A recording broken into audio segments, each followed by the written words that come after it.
নির্বাচনী বন্ডকে আগে অসাংবিধানিক ঘোষণা করেছে সুপ্রিম কোর্ট। এবার 2016 সালের নোট বাতিলের সিদ্ধান্ত নিয়েও কেন্দ্রের কড়া সমালোচনা করল দেশের শীর্ষ আদালত। নোট বাতিল বা ডিমনিটাইজেশন যে আদৌ কোনো কাজে দেয়নি তা একেবারে সাফ জানিয়ে দিল শীর্ষ আদালত। এ বিষয়ে সুপ্রিম কোর্টের বিচারপতি বি.ভি.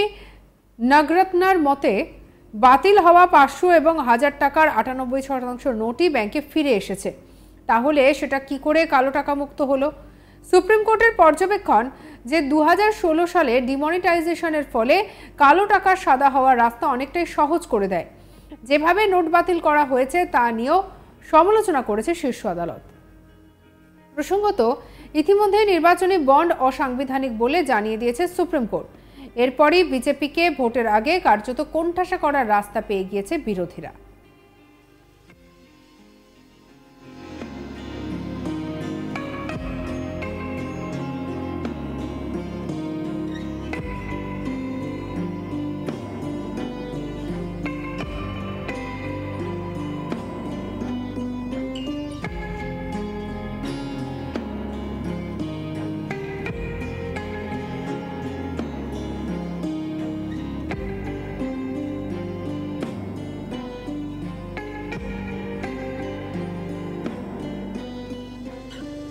আর এবার নোট বাতিল নিয়ে কেন্দ্রকে সুপ্রিম কোর্টের সমালোচনার পর ফের একবার বিরোধীদের হাতে উঠে এলো বলেই মনে করছে, অস্ত্র উঠে এসেছে বলে মনে করছে রাজনৈতিক বিশেষজ্ঞরা। এবারে জেনে নেওয়া যাক যে নির্বাচনী বন্ড আসলে কি। 2017 সালে বাজেট বক্তৃতায় তৎকালীন অর্থমন্ত্রী অরুণ জেটলি এই ইলেকটোরাল বন্ড আনার কথা ঘোষণা করে। 2018 সাল থেকে এই বন্ড ব্যবহার করা হচ্ছে। এই ইলেকটোরাল বন্ড এক ধরনের দলিল। কোনো ব্যক্তি বা কর্পোরেট সংস্থা রাজনৈতিক দলগুলিকে চাঁদা দিতে চাইলে তিনি ব্যাংক থেকে বন্ড কিনে রাজনৈতিক দলের হাতে তুলে দিতে পারেন। রাজনৈতিক দলগুলো নির্দিষ্ট অ্যাকাউন্টে সেই বন্ড ভাঙিয়ে নেয়। এই বন্ড কে বা কারা কিনেছেন তার পরিচয় সম্পূর্ণভাবে গোপন রাখা হয়। 1000, 10,000, 1 লক্ষ, 10 লক্ষ এবং 1 কোটি টাকা মূল্যের বন্ড পাওয়া যায়। হাতে পাওয়ার 15 দিনের মধ্যে রাজনৈতিক দলগুলোকে বন্ড ভাঙিয়ে নিতে হয়। বছরের নির্দিষ্ট সময়ে ব্যাংক থেকে বন্ড পাওয়া যায়। আগেই জানা গিয়েছিল নির্বাচনী বন্ড থেকে সর্বোচ্চ আয় করা দল হলো বিজেপি। 6000 কোটিরও বেশি অনুদান পেয়েছে পদ্ম শিবির।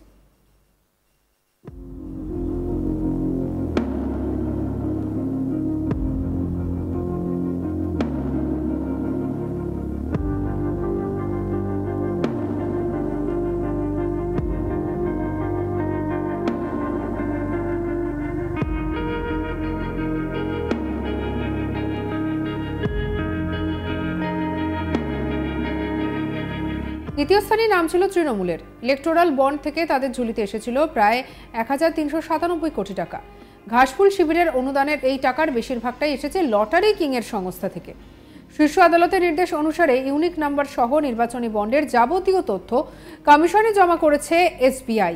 এর আগে অবশ্য ডিএমকে জানিয়েছিল যে ওই সংস্থার তরফ থেকে তাদের প্রায় 542 কোটি টাকার অনুদান দেওয়া হয়েছে।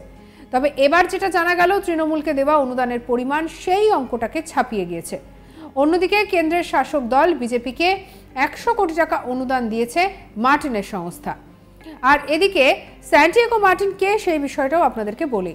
মার্টিন চ্যারিটেবল ট্রাস্টের অফিসিয়াল ওয়েবসাইট অনুসারে স্যান্টিয়াগো মার্টিন গ্রুপ অফ কোম্পানির প্রতিষ্ঠাতা এবং চেয়ারম্যান, যিনি খুব অল্প বয়সে লটারির ব্যবসা শুরু করেন।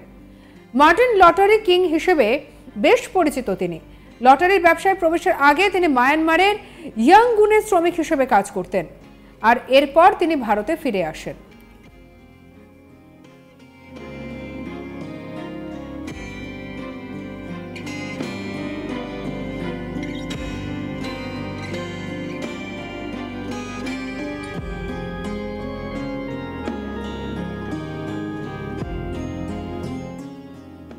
স্যান্টিয়াগো মার্টিনের নেতৃত্বাধীন সংস্থা রিয়েল এস্টেট, নির্মাণ থেকে আতিথেয়তা, সফটওয়্যার এবং প্রযুক্তির পাশাপাশি একাধিক ব্যবসা রয়েছে। কমিশনের তথ্য অনুসারে ফিউচার গেমিং 2019 থেকে 2024 সালের মধ্যে 1368 কোটি রাজনৈতিক অনুদান প্রদান করেছে।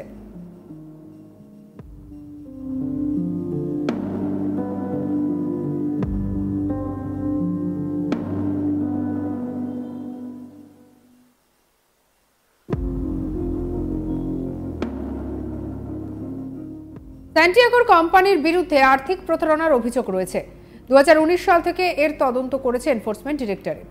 2023 সালের মে মাসে কোয়েম্বাটোরে এবং চেন্নাইয়ে তল্লাশি অভিযান চালায় ইডি। আর এই তদন্তের উৎস কিন্তু সিবিআই এর চার্জশিটে। ইতিমধ্যে অভিযোগ, কেরলে সিকিম সরকারের লটারি বিক্রি করেছিল স্যান্টিয়াগো মার্টিন। আর এই সবকিছু নিয়ে একাধিক রহস্য সৃষ্টি হয়েছে।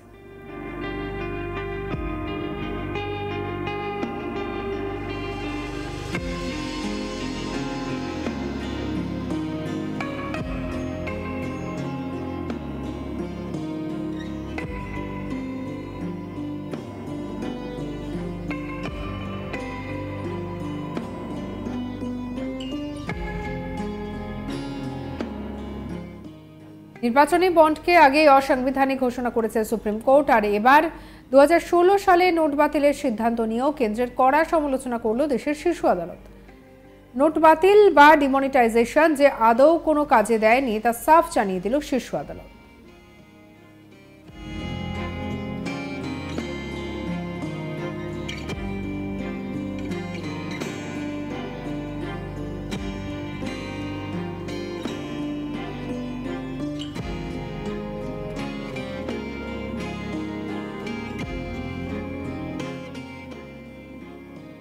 এ বিষয়ে সুপ্রিম কোর্টের বিচারপতি বিভি নাগরত্নার প্রশ্ন যে বাতিল হওয়া 500 ও 1000 টাকার 98% নোটই ব্যাংকে ফিরে এসেছে, তাহলে সেটা কি করে কালো টাকা মুক্তি হলো? সুপ্রিম কোর্টের পর্যবেক্ষণ যে 2016 সালে ডিমনিটাইজেশনের ফলে কালো টাকা সাদা হওয়ার অনেকটা রাস্তায় সহজ করে দেয়। যেভাবে নোট বাতিল করা হয়েছে তা নিয়েও সমালোচনা করা হয়েছে শীর্ষ আদালতের তরফে। প্রসঙ্গত, ইতিমধ্যে নির্বাচনী বন্ড অসাংবিধানিক বলে জানিয়ে দিয়েছে সুপ্রিম কোর্ট। এরপরে বিজেপিকে ভোটের আগে কার্যত কোণঠাসা করার রাস্তা পেয়ে গিয়েছে বিরোধীরা। এবার নোট বাতিল নিয়ে কেন্দ্রকে সুপ্রিম কোর্টের সমালোচনার পর ফের একবার বিরোধীদের হাতে উঠে এলো অস্ত্র।